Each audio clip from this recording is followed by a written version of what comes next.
What kind of PC do you need to make home movies? Let's start with the processor. It has to be fast enough for making movies. The speed is measured in gigahertz, or GHz. I recommend at least 1.5 gigahertz. 2 gigahertz is great. Next is the memory. Memory is for running the movie editing software.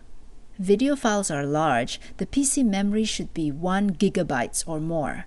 Gigabytes is represented as GB.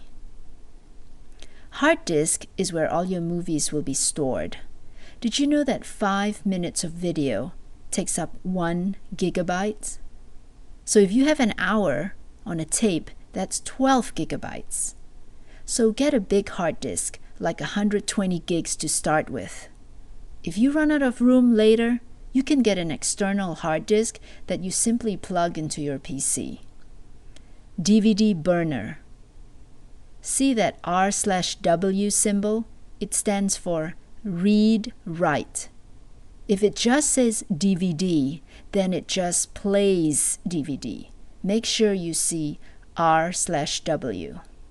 If you can, get a DVD burner with light scribe. That means the burner will scribe images or text on the DVD blank, the DVD disc, so you won't need a separate printer to print on the disc. Monitor. I like 19-inch size because when I make a movie, I'm working with several video clips, pictures. It's nice to be able to spread out. 19-inch used to be considered large, but now it's quite common. Speakers, you gotta have them.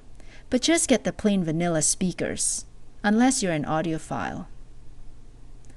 Connection ports. There are 2 connection ports that are must-haves for making movies. The FireWire port and the USB port. The ports can be in front or on the back of the machine. This is how you recognize them. See that symbol? I always think it looks like a zipper. That's for the FireWire. The shape of the port is curved on one end, and the cable is just that way too. The USB port has its own unique symbol, and the shape is flatter. When you get your camcorder, it will say whether it plugs into the USB port or the FireWire port. If it plugs into the FireWire port, then you'd better have a FireWire port on your PC, and if it plugs into the USB port, then you'd better have a USB port. It's very common for today's PCs to come with all the stuff I mentioned, actually. Here's a sample PC from HP.com. It's a standard model, and it has all the stuff we need to make movies. But you should always check anyway. The notes section of this tutorial, that's underneath this video you're watching, it has a list of the requirements. Just print it out when you shop for your PC.